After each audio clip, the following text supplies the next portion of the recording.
오늘 요한일서 2장 1절에서 6절까지 그의 계명을 지키면이라는 제목으로 말씀 같이 나누겠습니다.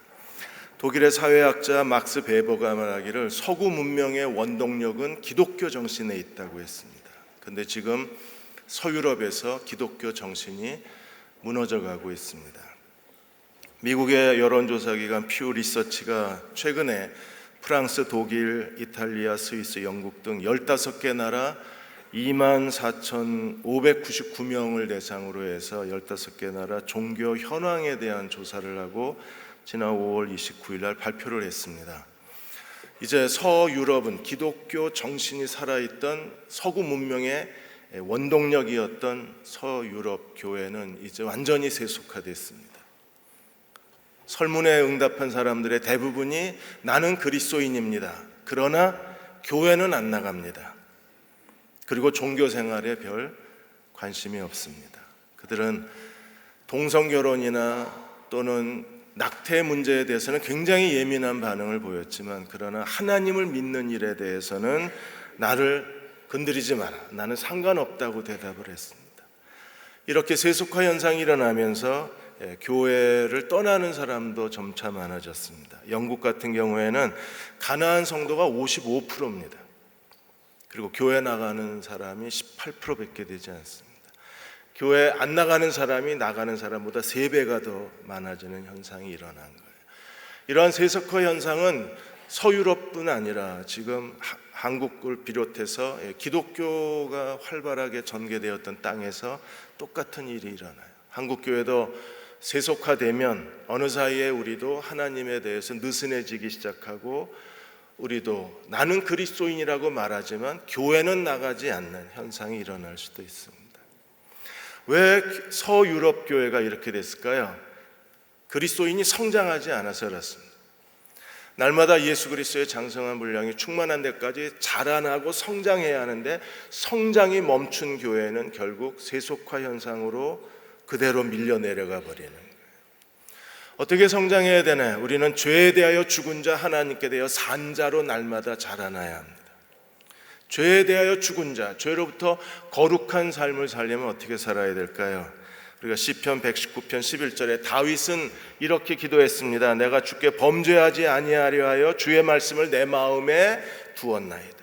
하나님 말씀이 우리 속에 살아있으면 우리는 그 말씀으로 인하여 죄의 유혹으로부터, 사탄의 유혹으로부터, 세상의 유혹으로부터 자신을 지켜낼 수 있습니다. 그리고 하나님 말씀이, 능력이 우리를 사로잡으면 우리는 하나님 앞에 거룩한 열망을 가지고 그리고 하나님을 섬기고자 하는 갈망으로 살아갈 수 있어요. 사도 요한은 우리가 얽매이기 쉬운 죄로부터 벗어나려면 어떻게 해야 되는가? 사도 요한은 오늘 본문에서 우리가 죄로부터 벗어나려면 예수 그리스도를 아는 지식이 있어야 된다고 말합니다. 그리스도를 아는 지식이 있을 때 우리는 날마다 죄에 대하여 죽고 하나님께 대하여 산 자로 살아갈 수 있는 거예요. 그리스도는 어떤 분이실까요? 먼저 2장 1절과 2절에서 그리스도는 우리의 대언자가 되시고 그리스도는 우리의 속죄 제물이심을 고백하고 있습니다. 영지주의자들은 그들은 죄 문제에 대해서 완전히 모든 질서를 다 망가뜨려 놓았어요. 그래서 죄 없다고 주장하기 시작하고 우리는 범죄하지 않았다고 주장했습니다. 그리스도인은 이미 구원받았기 때문에 죄하고 상관이 없다는 거예요. 그래서 어떤 죄를 지어도 괜찮다, 어떤 죄를 지어도 우리에게는 죄가 아니라고 가르쳤어요. 그리스도인의 삶이 어느 사이에 죄가 그 중심에 들어와 있는 겁니다. 그러나 하나님 말씀하십니다. 그리스도인의 삶의 거룩한 특징이 결코 죄가 될 수는 없습니다. 우리는 이 죄로부터 용서함을 받았고 이 죄로부터 구원받은 사람들이기 때문에 그렇습니다. 예수께서 십자가에 죽으시고 그 흘리신 보혈로 말미암아 우리의 모든 죄를 다 용서하셨습니다. 그리고 죄와 사망을 이기시고 다시 부활하심으로 말미암아 우리로 하여금 의롭다 하시고 모든 죄에서 우리를 구원하신 분이 하나님의 아들이십니다. 우리가 그 그리스도를 믿는다면 우리가 더 이상 죄 가운데 살 수는 없습니다. 사도 이 침례 요한은 이 예수님에 대해서 뭐라고 얘기했습니까? 요한복음 1장 29절에 보시면 보라 세상 죄를 지고 가는 하나님의 어린 양이라 그랬어요. 예수님이 왜 그 이름이 예수입니까? 마태복음 1장 21절에 보시면 아들을 낳으리니 이름을 예수라 하라. 이는 그가 자기 백성을 죄에서 구원하실 자이십니다. 그러므로 구원받은 사람은 죄 가운데 살 수가 없습니다. 오늘 2장 1절에 요한은 이렇게 말합니다. 나의 자녀들아, 내가 이것을 너에게 쓰면 너희로 죄를 범하지 않게 하려 함이니라. 우리는 가능한 한 죄에서 벗어나야 합니다. 우리는 성령의 능력을 의지하고 예수 그리스도를 의지하고 하나님 말씀에 힘입어서 우리가 아는 죄에서 떠나야 돼요. 그래서 육과 영의 모든 더러운 것에서 성결하고 거룩한 삶을 살아가야 합니다.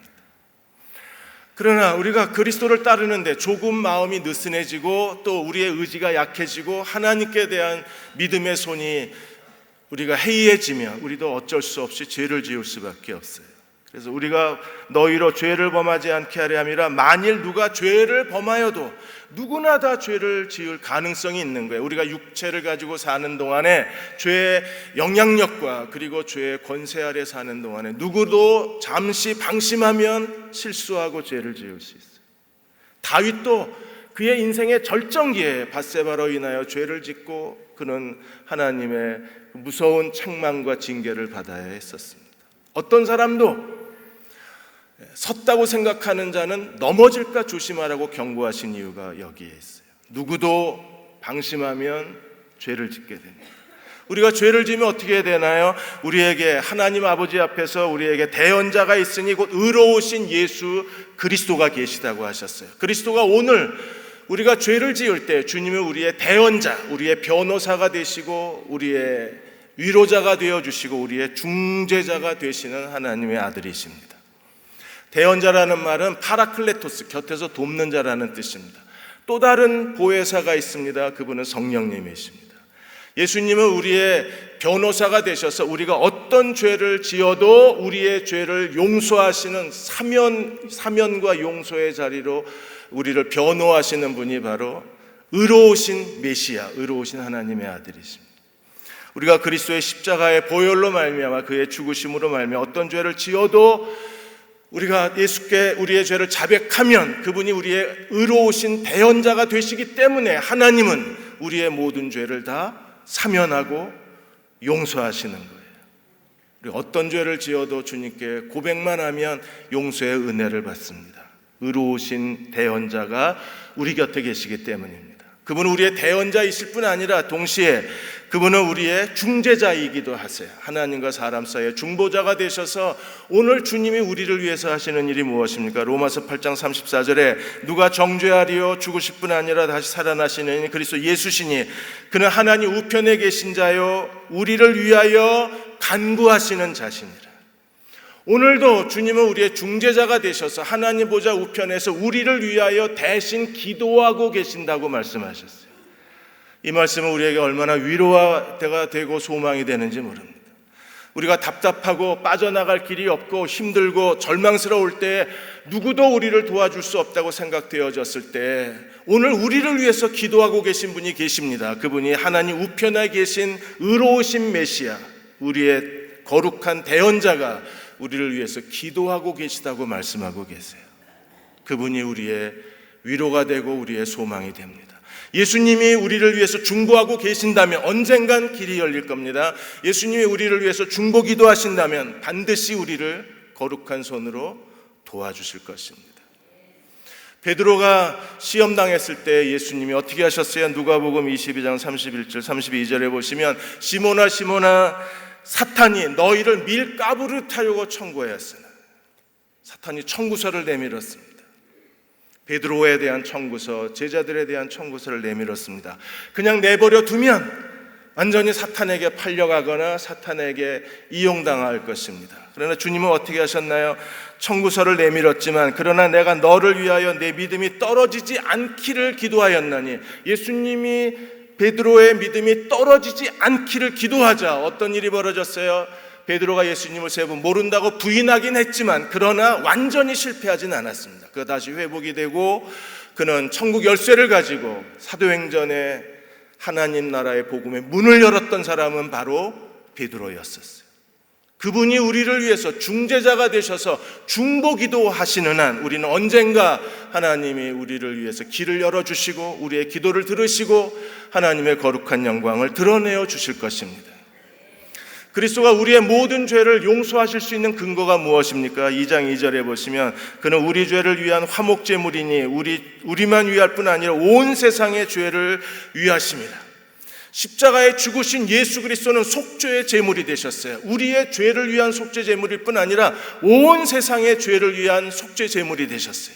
그리스도가 흘리신 보혈은 어떤 사람의 죄도 용서할 수 있습니다. 그리고 어떤 죄도 용서할 수 있는 예수 그리스도의 거룩한 피에 보혈이 새 언약이십니다. 그러므로 어떤 죄 지은 사람도 주님 앞에 나와서 자기의 죄를 고백만 하면 우리를 용서하실 수 있습니다. 그분이 우리의 속죄의 제물이 되셨기 때문에 그렇습니다. 우리가 이렇게 용서받은 하나님의 사람이라면 우리는요, 이 죄로부터 우리의 인생을 파괴하고 더럽히고 무너뜨리고 우리를 정말 수치스럽게 만드는 이 죄로부터 벗어나야 합니다. 미세먼지는 그냥 먼지가 아니었습니다. 미세먼지에 대한 최근에 여러 연구 결과를 보면 미세먼지가 폐 깊숙이 들어갈 뿐 아니라 임신을 못하게 만들고 젊은 사람들을 유산을 시키고 심지어는 온갖 선입병의 원인이 되기도 한답니다. 이 미세먼지는 그냥 일반 마스크로는 막을 수가 없대요. 그래서 반드시 그 먼지 차단할 수 있는 그런 마스크를 써야만 미세먼지에서 보호받을 수 있답니다. 죄는 더 무섭습니다. 죄는 우리의 온몸으로 파고 들어오고 온 인생에 구석구석 들어가서 우리의 인생을 완전히 망가뜨려 버립니다. 그러므로 이 죄로부터 떠나야 합니다. 예수 그리스도가 우리의 대언자가 되시고 그분이 우리의 속죄 제물이 되셨기에 누구든지 그리스도를 의지하면 이 더러운 죄로부터 용서함 받을 뿐 아니라 우리의 인생을 파괴하는 무서운 죄로부터 우리는 구원받을 수 있고 해방을 받을 수 있습니다. 감리교를 처음 창시한 잔 웨슬리가 그가 고향을 떠날 때 그 어머니 그 수산나가 그 아들의 성경책에 이런 글을 써주었습니다. 죄는 너로 하여금 이 성경책에서 멀어지게 만들 거다. 죄가 가져오는 영향력이 뭐예요? 이 성경책에서 너를 멀어지게 만들 거다. 그러나 성경책이 가져오는 결과는 무엇입니까? 그러나 이 책은 너로 하여금 죄로부터 멀어지게 만들어 줄 것이다. 어머니가 아들에게 아들의 성경책에 써준 말입니다. 죄는 우리를 성경책에서 멀어지게 만들지만 하나님 말씀은 죄로부터 멀어지게 만들어 줄 거예요. 그러므로 우리가 예수 그리스도를 의지하고 모든 죄로에서 떠나서 하나님 앞에 거룩하게 살기를 힘써야만 합니다. 두 번째로 2장 3절에서 6절까지 그리스도는 어떤 분이신가요? 그리고 죄로부터 구원받은 사람은 이제 어떻게 살아야 될까요? 우리가 죄의 용서를 받았다면, 죄로부터 건지심을 받았다면 이제 어떻게 살아야 될까요? 2장 3절에 요한은 이렇게 말합니다. 우리가 그의 계명을 지키면 이로써 우리가 그를 아는 줄로 알 것이요. 아는 걸 안다. 당시 영지주의자들이 가장 강조했던 게 뭐예요? 자기들만이 특별한 지식을 가진 사람이라는 지적 우월감을 가졌어요. 자기네들은 차원이 다른 그런 계시된 지식을 가졌다고 말했어요. 하나님에 대한 지식을 가진 자라고 스스로 주장을 했습니다. 영지주의자들에게 지금 사도 요한이 이렇게 질문하고 있는 겁니다. 너희가 정말 하나님을 아는 사람이라면 반드시 증거가 있어야 된다. 우리는 다 하나님을 믿는 사람이라고 주장을 합니다.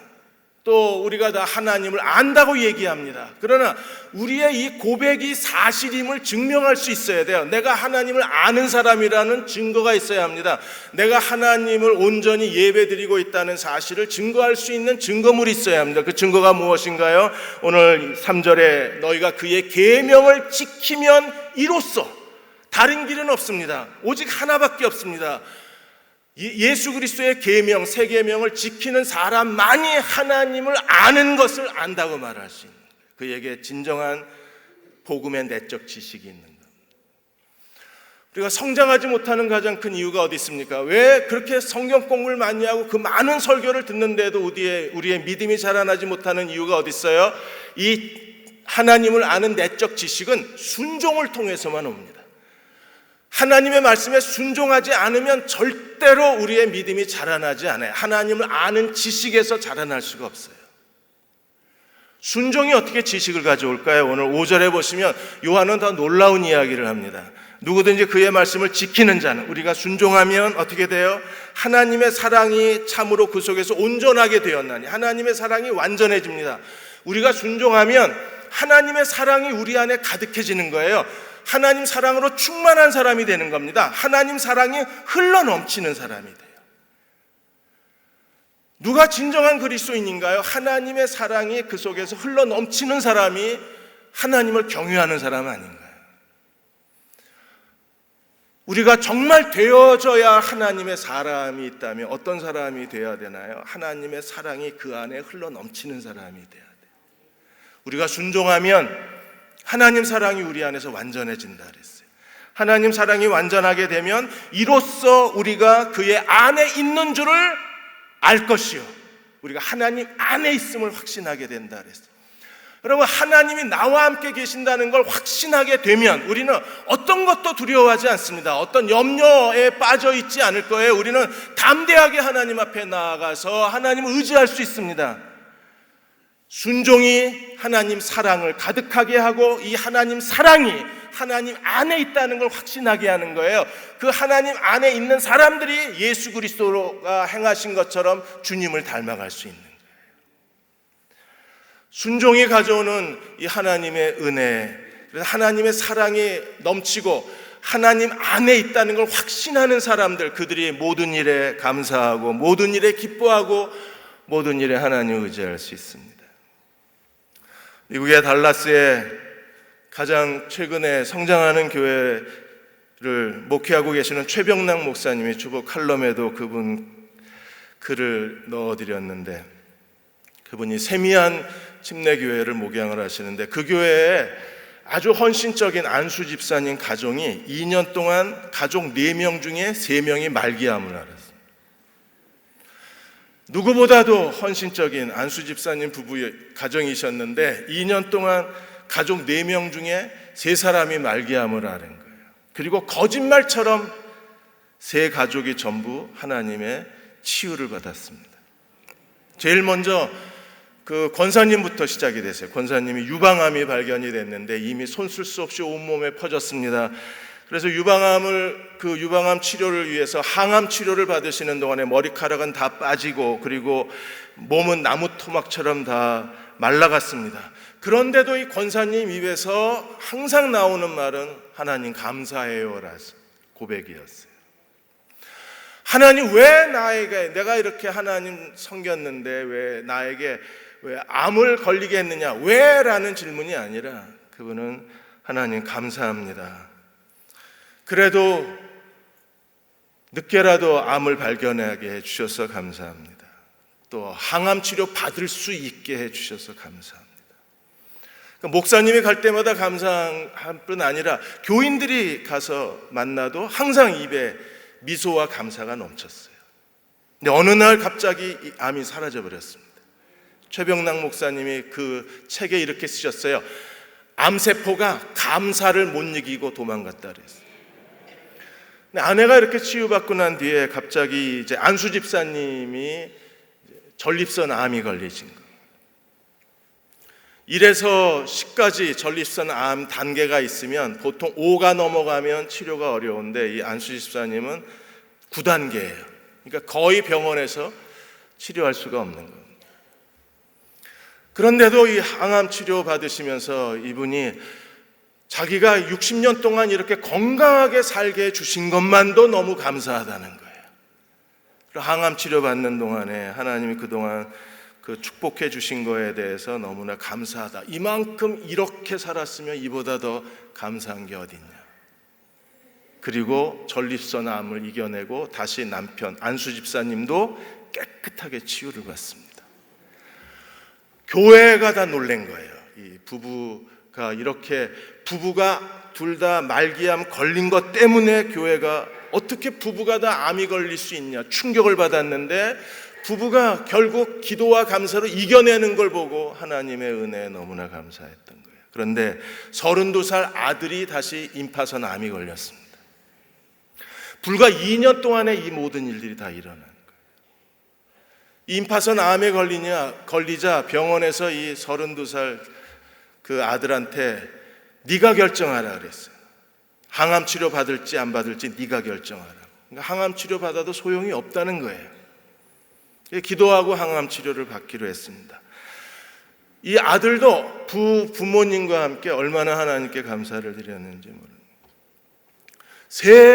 이 부모와 아들이 세 가족이 이렇게 암에 걸리니까 수군거리는 사람도 있었을 거 아니에요. 도대체 저 집은 저주받은 집안인가, 왜 가족이 다 암에 걸리나, 그렇게 말한 사람도 있을 거 아니에요. 그런데 이 가족은 한 번도 그 입에서 불평이나 원망의 말을 들어본 적이 없답니다.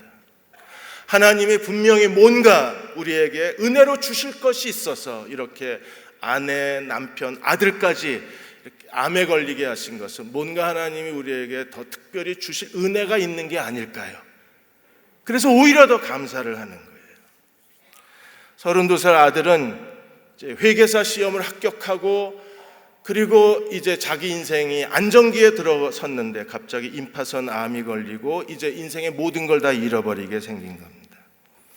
근데 항암 치료받으면서 이 아들이 엄마한테 보낸 편지를 이 목사님이 자기 책에 쓰셨어요. 아들이 이렇게 썼습니다. 아침에 키모를 맞았다. 키모는 항암 치료입니다. 키모를 맞으면요, 사람이 온몸을 쥐어짜는 것 같습니다. 머리끝부터 발끝까지 살갗을 벗겨내는 고통이 있어요, 어떤 키모는. 그런데 이런 키모 치료를 받으면서 이 아들이 뭐라 그랬냐면, 아침에 키모를 맞았다. 나는 너무 행복해서 어떻게 감사해야 될지 모르겠다는 거예요. 그럼 그게 행복한 일입니까? 링거 꽂고 키모 치료, 항암 치료 받고 있는데 그게 감사할 일인가요? 그런데 남들이 할 수 없는 감사를 이 가족은 하고 있는 거예요. 왜 이렇게 됐을까요? 왜 이런 게 어떻게 가능합니까? 하나님의 사랑이 그 안에 흘러 넘치는 겁니다. 하나님의 사랑이 충만하니까 모든 일이 다 감사하고 모든 일이 기쁠 수밖에 없는 거예요. 순종하는 사람들은요, 하나님의 사랑이 그 안에서 온전해집니다. 그들은 하나님 안에 있다는 사실을 압니다. 그래서 하나님이 일하시기 시작하는 거예요. 나는 너무 행복해서 어떻게 감사해야 될지 모르겠다. 지금 이렇게 감사한데, 이렇게 기쁜데 내가 이를 악물고 한번 버텨보겠다. 와라! 이랬어요. 누구한테 하는 소리예요? 암한테 하는 소리입니다. 와라! 어느 날 편지에 이렇게 썼습니다. 오늘만 같아라. 좋은 날이다. 부작용도 없다. 왜 부작용이 없겠어요? 그냥 감사하니까, 기쁘니까 견뎌낼 수 있는 겁니다. 감사하기만 하다. 내 몸은 점점 약해지지만 내 영혼에 기쁨이 넘쳐 흐른다 그랬어요. 여러분, 이건 가식적으로 만들어낸 말이 아닙니다. 아들이 뭐하러 엄마한테 이 가식적인 인사를 하겠어요? 이건 그 아들의 진심에서 우러나온 말이에요. 하나님의 사랑이 그 안에 흘러 넘치니까, 하나님이 나와 함께 계신다는 마음의 확신이 있으니까, 그 고통 중에서도, 그 절망 중에서도, 죽음의 그 위기 속에서도, 어쩌면 오늘 쓰러지면 모든 게 다 끝나는데도 그 아들은 말하기를 나는 행복하다, 나는 기쁘다, 나는 감사하다고 고백하는 거예요. 우리가 순종해야 될 이유가 여기에 있어요. 순종만이 진정한 영적 지식으로 들어가는 길입니다. 이렇게 우리가 순종하게 돼서 하나님의 사랑이 우리 안에 온전하게 되면, 하나님의 사랑이 우리 안에 살아있으면, 충만하며 흘러넘치면 그 하나님의 사랑이 가져다 주는 지식이 놀라운 거예요. 어떤 지식을 우리에게 줍니까? 5절에 이로써 우리가 그의 안에 있는 줄을 확신하노라. 말로 하는 얘기가 아니라 그의 영혼 전체가, 삶 전체가 하나님 안에 있다는 걸 확신하고 사는 거예요. 그렇게 되면 2장 6절에 그의 안에 산다고 하는 자는 그의 행하시는 것처럼 자기도 행할지니라. 우리가 주님과 함께 산다는 것이 매일의 삶에서 실감이 되고 매일의 삶에서 체험할 수 있는 거예요. 포도나무와 가지에 비웁니다. 그럼 가지에는 열매 맺을 능력이 없습니다. 가지에 금도금을 한다고 해서 거기에 포도 열매가 더 많이 맺어지는 게 아닙니다. 가지를 매일 샤워시킨다고 해서 포도 열매를 더 맺는 게 아니에요. 포도나무에 붙어있는 가지여야 열매를 맺는 겁니다. 마찬가지로 우리가 그리스도에게 붙어있기만 하면 우리는 열매를 맺을 수 있어요. 그리스도가 사신 것처럼 우리가 살 수 있습니다. 나는 지금 어디에 어떤 나무에 붙어 있는 사람인가를 우리 스스로 생각해야 합니다. 마태복음 7장 16절에 주님이 이렇게 말씀하셨어요. 그들의 열매로 그들을 알지니 가시나무에서 포도를 또는 엉겅퀴에서 무화과를 따겠느냐. 포도나무이신 그리스도에게 붙어 있어야 우리가 포도 열매를 맺습니다. 열매를 많이 맺으면 우리가 주님의 제자가 될 것입니다. 열매를 많이 맺으면 하나님이 영광을 받으실 것입니다. 이 모든 시작이 어디로부터 시작이 됩니까? 하나님께 순종함으로부터 시작이 되는 거예요. 2013년도에 여성 가수 그룹 그 샤크라 멤버 중에 막내 이은 자매가 있는데, 이은 자매가 기독신문하고 인터뷰를 했습니다. 이은 자매는 그 시아버지가 그 아일랜드 리조트 회장 권호영 회장이십니다. 이 며느리가 됐을 때 이미 아일랜드 리조트는 SK하고 그 골프장을 공동 개발하기로 했다가 이게 계획이 무산되면서 SK에게 그 형사 고발을 당해서 정말 지루하고 힘든 재판 중에 있었을 때에 이은 자매가 그 집의 며느리가 된 거예요. 2013년도에 인터뷰했을 때 벌써 재판이 6년째 이어져 가고 있었습니다. 근데 이은 자매를 감동시킨 게 뭐냐면 그 시부모님이 그런 어려움 가운데서도 항상 감사가 넘치고 기쁨이 넘치는 거예요. 자기 남편도 그 힘겨운 싸움을 하고 그 고통스러운 시간을 견뎌내는데 그렇게 마음이 평온하고 감사가 넘치는 걸 보고 도대체 시부모의 하나님이 어떤 분이신가, 내 남편의 하나님은 누구이신가가 궁금해진 겁니다. 그래서 하나님 같이 예배 드릴 때마다 하나님께 기도했대요. 내가 시부모님의 하나님을 나도 사랑하고 싶습니다. 내 남편의 하나님을 나도 믿고 싶습니다. 그러다가 성탄절날 예배를 드리다가 하나님의 은혜를 깨달은 거예요. 그때부터 이은 자매가 하나님을 더 잘 알고 싶어서, 왜냐하면 이제 막 신앙을 시작했으니까 내가 하나님을 더 잘 알고 싶다. 그래서 성경 공부를 하고 열심히 교회 생활을 했습니다. 성경 공부하고 하나님을 알 때마다 눈물이 쏟아지는 거예요. 하나님이 이렇게 은혜로우신 분이시고 우리에게 이렇게 사랑을 베푸신 거에 대해서 그녀는 눈물로 성경 공부를 했다고 고백을 했습니다. 우리도 다 하나님을 아는 지식에서 자라나길 원합니다. 근데 어떻게 우리가 하나님을 아는 지식에서 자라날 수 있어요? 순종을 통해서만 가능합니다. 순종해야 합니다. 하나님께 순종하고 그분의 말씀에 순종하고 그분의 인도하심 앞에 순종해야 합니다. 우리가 순종하면 순종이 우리로 하여금 하나님의 사랑을 흘러넘치게 해줄 것입니다. 우리가 순종하면 그 사랑이 우리를 변화시켜서 하나님의 성품을 닮은 사람으로 만들어줄 것입니다.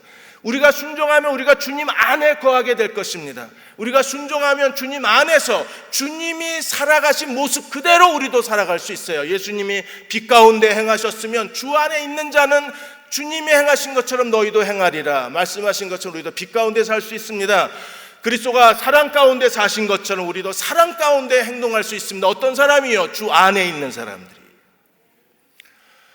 10명의 나병 환자에게 주님이 말씀하셨습니다. 너희가 제사장에게 가서 몸을 보여라. 주님의 말씀을 믿고 가다가 10명의 나병 환자가 다 고침을 받았습니다. 순종이 있는 곳에 하나님의 능력이 있는 거예요. 그 중에 한 사람만 돌아와서 예수께 감사하고 살해를 했습니다.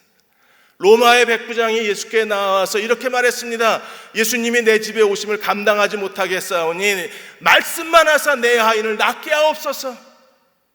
내가 이스라엘 중에 이만한 믿음을 보지 못하였노라. 로마의 백부장이 그 말씀을 믿고 가던 길에 그 종이 치유받았다는 하나님의 기적의 소식을 듣습니다. 우리의 환경이 어떨지라도, 하나님이 우리에게 어떤 어려움을 주셨을지라도, 우리가 어떤 절망 가운데 있을지라도 우리가 순종하고 그 자리에 서 있으면, 하나님 앞에 머물러 있으면 언젠가 하나님께서 우리의 순종을 보시고 하나님의 더 큰 은혜의 자리로 우리를 데려가 주실 거예요. 그리고 우리는 하나님의 사랑을 체험하게 되고 하나님이 우리와 함께 계셨음을 거룩하게 고백하고 하나님께 감사할 수 있게 될 것입니다. 베드로는 밤새 그물을 던졌지만 고기 한 마리 잡지 못했습니다. 그리고 예수께서 베드로에게 말씀하시기를 깊은 데 내려가서 그물을 던져라. 깊은 데 내려가서 그물을 던지자. 어떤 일이 벌어졌어요? 그물이 찢어질 정도로 잡힌 겁니다. 하나님 앞에 순종하는 자에게 주시는 은혜가 우리에게 약속이 되어 있어요. 그 약속을 함께 누리십시다. 순종하는 자가 하나님을 아는 지식에서 자라날 수 있습니다. 왜 믿음이 자라나지 않나요? 그렇게 많은 성경 공부를 하고 그 많은 설교를 들었는데 왜 자라나지 않습니까? 순종을 통해서만 하나님을 아는 지식이 자라납니다. 순종하는 자에게 하나님의 사랑이 흘러넘칩니다. 그래서 그는 어디를 가든지 두려워하지 않습니다. 하나님이 나와 함께 계심을 알기 때문에 결코 두려워하지 않습니다. 순종하는 자들이 주 안에서 주님이 사신 것처럼 그대로 살아낼 수 있습니다. 주님이 행동하신 것처럼 우리도 살 수 있습니다. 거룩한 능력이 포도나무이신 그리스도로부터 우리에게 접붙임 바 되기 때문에 그렇습니다. 이 주님과 함께 순종의 삶을 살아가는 6월 한 달이 되시기를 주의 이름으로 축원합니다. 다 일어나셔서 540장입니다. 1절하고 4절 부르겠습니다. 주의 음성을 내가 들으니 사랑하는 말일세.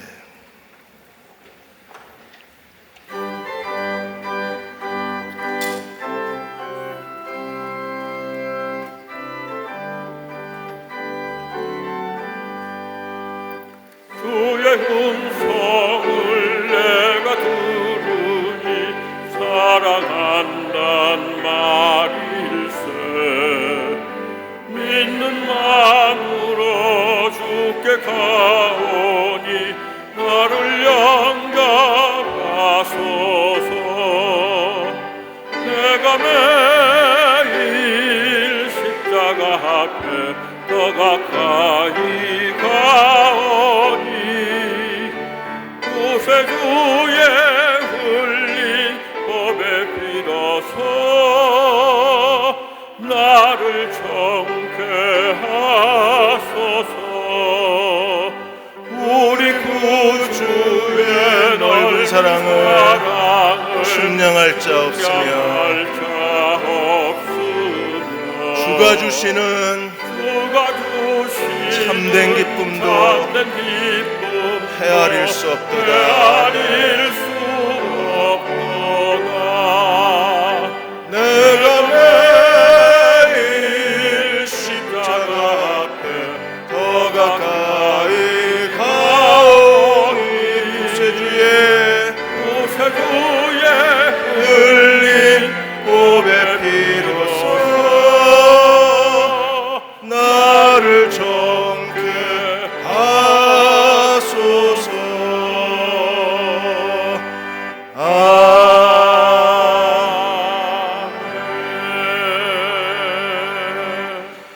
함께 기도하겠습니다. 누구든지 그의 말씀을 지키는 자는 하나님 사랑이 참으로 그 속에서 온전하게 되었나니 하나님 이렇게 살게 해 주옵소서. 우리 마음이 텅 비고 무겁고 답답합니다.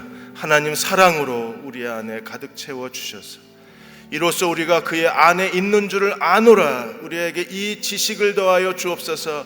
주님이 나와 함께 계심을 확신하게 하여 주셔서 어떤 어려움 속에서도 결코 두려워하지 않게 하여 주시고 그 안에 산다고 하는 자는 그가 행하신 대로 자기도 행할지니라. 예수님이 사셨던 그대로 살아갈 수 있는 저희 모두가 되게 도와 주옵소서. 순종의 마음을 더하여 주시기 원합니다. 하나님 말씀에 순종하고 하나님께 순종하며 나아가게 하여 주옵소서. 우리 같이 소리내어 통성으로 기도하겠습니다. 아버지 하나님, 순종의 마음을 더하여 주옵소서.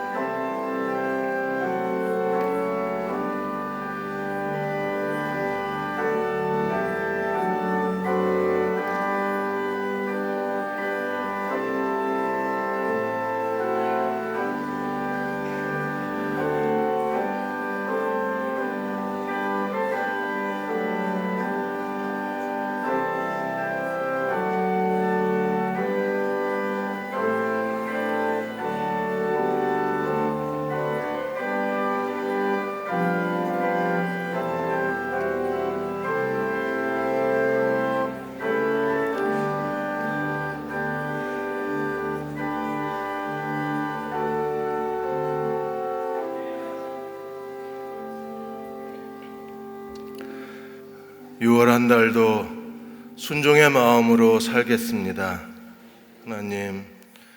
하나님 사랑을 부어주셔서 우리 마음을 충만케 해주시고 내가 너와 함께 있다, 이 말씀이 단순히 우리 마음 바깥의 소리가 아니라 우리 마음의 확신이 되기를 구합니다. 내가 주님 안에 있음을 스스로 확인하고 하나님과 동행할 수 있는 믿음의 종들이 되게 도와 주옵소서. 순종의 문을 열어주사 사랑의 문을 열고 들어가게 하여 주시고 순종하는 사람이 되게 하여 주셔서 하나님 안에 있다고 고백하는 저희가 되게 해주시고 그로 인하여 하나님의 은혜, 하나님의 기적, 하나님의 능력이 우리 가운데 나타나는 6월 한 달이 되게 도와 주옵소서. 지금 우리를 죄에서 구원하신 우리 주 예수 그리스도의 은혜와 하나님 아버지의 그 크신 사랑하심과 성령의 위로하고 도우신 은혜가 6월의 첫째 주일 예배드리고 돌아가는 모든 교우와 가정과 아들, 딸들 위에 이 민족과 이 땅의 모든 교회 위에 6월의 북미 회담과 지방선거 위에 우리의 간절한 모든 가정의 기도 위에 지금부터 영원히 함께 하시기를 간절히 축원하옵나이다. 아멘.